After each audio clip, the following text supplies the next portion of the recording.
రేవంత్ ప్రభుత్వం ఏర్పడిన 2 ఏళ్లలోనే 2 లక్షల కోట్ల అప్పు చేసింది. రాబోయే 3 ఏళ్లలో ఇంకెన్ని అప్పులు చేస్తుందో తెలియదు. తెలంగాణ రాష్ట్ర పరిస్థితిని, ఆర్థిక స్థితిగతిని చూస్తుంటే ఆర్థికవేత్తలే ఆందోళనకు గురవుతున్నారు.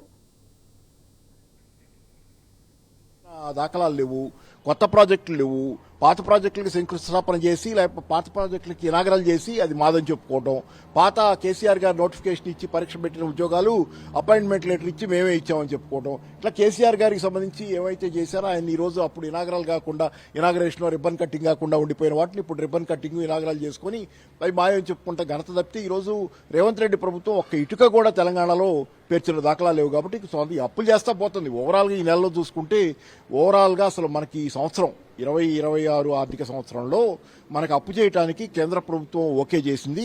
54,009 కోట్ల రూపాయల దాకా మనం అప్పు చేయొచ్చు అని చెప్పి కేంద్ర ప్రభుత్వం ఓకే చేసింది. కానీ ఇప్పటికే 6 నెలలే అయింది. ఇప్పటికి ఇంకా 6 నెలలు ఉన్నాయి. ఈ ఆర్థిక సంవత్సరం 2026 ఆర్థిక సంవత్సరానికి ఇంకా 6 నెలలు ఉన్నాయి. ఈ 6 నెలలు అయ్యేసరికి ఇప్పటికే ప్రభుత్వం 45,900 కోట్ల రూపాయలు అప్పు చేసింది. 54,009 కోట్లలో 45,900 కోట్లు తీసేస్తే ఎంత 8,109 కోట్ల దాకా ఇప్పుడు ఇంకా అప్పు చేయడానికి, అంటే రానున్న 6 నెలల్లో 8,000 కోట్లు మాత్రమే అప్పు చేసే అవకాశం. అంటే పరిమితి దాటి వెళ్ళిపోవాలి. రేపు ఇంకా ఆ పైన అప్పు చేస్తే కేంద్ర ప్రభుత్వం అనుమతించిన పరిధి దాటాలి. ఆల్రెడీ ప్రభుత్వం ఏం చేస్తుందంటే మామూలుగా ఏ రాష్ట్ర ప్రభుత్వం అయినా ఒక వారం రోజుల్లో 1,000 కోట్లు 2,000 కోట్లు అప్పు తెచ్చుకుంటుంది రిజర్వ్ బ్యాంక్ దగ్గర నుంచి. ఈ ప్రభుత్వం 5,000-6,000 కోట్లు అప్పు తెస్తుంది. అంటే అప్పుల్లో ముంచెత్తుతుంది తెలంగాణ. అప్పుల జడివానలో తెలంగాణ పరిస్థితి ఈ విధంగా ఉంటే వచ్చే 3 ఏళ్లలో మరింత అప్పులు పెరిగేటువంటి అవకాశం ఉంది. గత ప్రభుత్వాన్ని ఎంతసేపు 8 లక్షల కోట్లు, 9 లక్షల కోట్లు, 10 లక్షల కోట్లని నిందించినటువంటి ఈ కాంగ్రెస్ ప్రభుత్వం ప్రస్తుతం ఉన్నటువంటి సిచ్యువేషన్ లో అది మరింత పెరిగేటువంటి దాదాపు మరొక 4-5 లక్షల కోట్లు అవుతుందని మనం ఖచ్చితంగా అంచనా వేసుకోవచ్చా సార్? అంటే ఈ ప్రభుత్వాన్ని వదిలించుకోకపోతే, ఏదో రకంగా కాంగ్రెస్ నాయకత్వమే ఈ ప్రభుత్వాన్ని వదిలించి తెలంగాణకి పీడపోకపోతే ఖచ్చితంగా మీరు చెప్పినట్టుగా ఇంకొక 4-5 లక్షల కోట్లు, 3 లక్షల కోట్లు, 4 లక్షల కోట్లు ఖచ్చితంగా అప్పు అవుద్ది. అదే కనుక జరిగితే గతంలో చంద్రబాబు ఈయన గురువు గారు రేవంత్ రెడ్డి గారు, గురువు గారు చంద్రబాబు, ఈయన ఇద్దరు ఏదో శ్రీలంక అయిపోతుందని ఆంధ్రప్రదేశ్ గురించి ఆయన, ఇక్కడ ఈయన రకరకాలుగా మాట్లాడిన వాళ్ళు. వీళ్ళు ఖచ్చితంగా ఇప్పుడు ఆల్రెడీ పరిస్థితి ఏంటంటే అప్పుల పాలవుతున్నటువంటి తెలంగాణ ఈ రోజు పరిస్థితి ఏంటంటే శ్రీలంక దాటిపోయినటువంటి దుస్థితిలోకి తెలంగాణ వెళ్తుంది. ఇప్పటికిప్పుడు ప్రజలు గనక దీని మీద ప్రశ్నించడం లేకపోతే, ప్రశ్నించడం అదే కాదు, ముఖ్యంగా ప్రజలు ప్రశ్నించినా మళ్ళీ 3 ఏళ్ల దాకా ఓటు రాదు.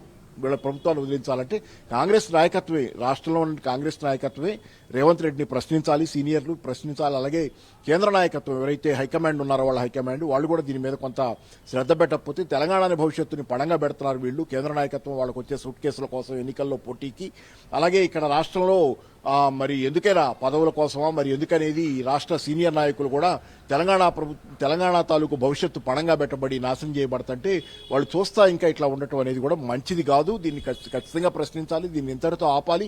ఇప్పటికే చాలా దూరం పోయింది పరిస్థితి.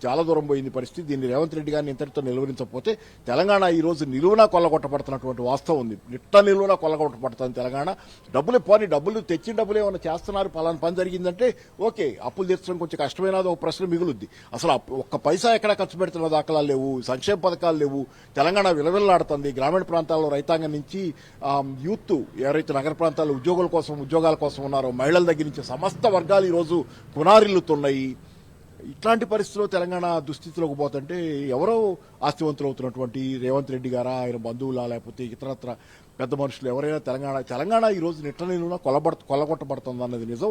కాబట్టి తెలంగాణని కాపాడుకోవాల్సిన బాధ్యత ఈ రోజు ప్రతిపక్షాలు పోరాడతాయి, ప్రశ్నిస్తాయి. కానీ దానికి మించి చేయగలిగింది ప్రజలైతే మళ్ళీ 3 ఏళ్ల దాకా ఓటేసి దీన్ని మార్చలేరు.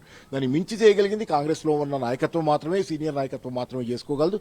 వాళ్ళకి ఏమైనా ఆత్మ పనిచేస్తుంటే, తెలంగాణ మీద వాళ్ళకి ఏమైనా ప్రేమ మిగిలి ఉంటే వాళ్ళు లేచి నిలబడి రేవంత్ రెడ్డిని ప్రశ్నించాలి, ఎదురు తిరగాలనేది. ప్రభుత్వం పడిపోవాలని మనం కోరుకోవట్లే, కానీ ఇట్లాంటి దుర్మార్గాన్ని కాంగ్రెస్ వాళ్ళు మాత్రం ఆపగలరు. ఎందుకంటే వాళ్ళని ప్రజలు ఎన్నుకున్నారు, ఇంకా 3 ఏళ్లు పరిపాలించేది వాళ్ళే. ఆపాల్సింది వాళ్ళ బాధ్యత. హైకమాండ్ కావచ్చు, తెలంగాణ కాంగ్రెస్ సీనియర్ నాయకత్వం కావచ్చు. దీన్ని ఆపకపోతే కనుక తెలంగాణ ఒక రకంగా ఏంటంటే పెద్ద ప్రమాదం దిశగా పోతున్నటువంటి పరిస్థితి ఉంది ఈ రోజు. గతంలో సార్ తీసుకున్నటువంటి అప్పులకు ఖచ్చితంగా దాని ఫలాలు కనిపిస్తా ఉన్నాయి. కాళేశ్వరం ప్రాజెక్ట్ కావచ్చు, మిషన్ కాకతీయ కావచ్చు, హైదరాబాద్ లో పెద్ద ఎత్తున ఫ్లైఓవర్లు కావచ్చు, ఏదైతే యాదాద్రికి సంబంధించినటువంటి టెంపుల్ కావచ్చు, ఇవన్నీ కూడా నిర్మించి అక్కడ సాక్ష్యాలుగా కనబడ్డాయి. ఏదైతే అమర్జ్యోతి కావచ్చు, లేదంటే సెక్రటేరియట్ కావచ్చు, ఇవన్నీ కూడా అక్కడ సాక్ష్యాలుగా నిలిచాయి. కానీ ఇప్పుడు తీసుకున్నటువంటి ఈ అప్పులకు సంబంధించి కేవలం ఒక ఇటుక పెట్టినటువంటి దాఖలాలు లేవు. గత ప్రభుత్వం తీసుకున్నటువంటి అప్పులకు మేము వడ్డీలు కడుతున్నామంటూ కూడా గొప్పలు చెప్పుకుంటున్నటువంటి ప్రభుత్వ తీరు కనిపిస్తోంది. దీన్ని ఎట్లా అర్థం చేసుకోవచ్చు? అంటే అన్ని అబద్ధాలు స్పష్టంగా కనపడుతుంది కదా. నేను ఇందా డేటా చెప్పాను, 6,7,000 కోట్ల రూపాయలు మేము వడ్డీలు కడుతున్నామని చెప్పారు. కానీ గత 5 నెలల కాలంలో, ఏప్రిల్ టు ఆగస్టు కాలంలో, 2025 ఈ సంవత్సరం ఏప్రిల్ టు ఆగస్టు కాలంలో వీళ్ళు కట్టిన టోటల్ వడ్డీ మొత్తం 11,447 కోట్లు. అంటే నెలవారీ యావరేజ్ తీస్తే 5 నెలలకి 1907 లేకపోతే ఏదో 7.83 ఏదో అవుద్ది కోట్లు అవుద్ది. అంటే 2,000 కోట్ల రూపాయలు వీళ్ళు కడుతున్నారు లోపు, వీళ్ళు వడ్డీలు కడుతున్నారు. 6,000 కోట్లు లెక్క చెబుతున్నారు. ఆ 4,000 కోట్లు అదనంగా ఎందుకు చెప్తున్నారంటే వడ్డీలు కడుతున్నామని చెప్పి ఆ 4,000 కోట్లు ఖర్చుల్లో చూపిస్తే కనుక మరి అసలు వచ్చిన డబ్బుని ఎక్కడ డైవర్ట్ చేస్తున్నారనేది అది. ప్లస్ కేసీఆర్ గారిని బదనాం చేసే ప్రభుత్వం తన అసమర్థత, చేతకానితనం, అవినీతి వీటన్నిటికీ కవర్గా కేసీఆర్ గారిని ఈ రోజుకి వాడుకోవడానికి ప్రయత్నం చేస్తున్నారు. ఆర్థిక క్రమశిక్షణ పాటించట్లేదని మనం ఖచ్చితంగా అర్థం చేసుకోవచ్చా సార్? ఎందుకంటే కనబడని ఫ్యూచర్ క్వశ్చన్ కాదు. క్రమశిక్షణ పాటించకపోవడం అంటే అది చేతకాక, డిసిప్లిన్ లేకపోవడం అంటే ఏంటంటే తప్పే కానీ నేరం కాదు. అది తప్పది. డిసిప్లిన్ లేకపోవడం కొంత అసమర్థత, చేతకాంతరం. ఇది అసమర్థత, చేతకాంతరం కాదు, ఇది నేరం. ఇది నేరం, జరుగుతుంది నేరం.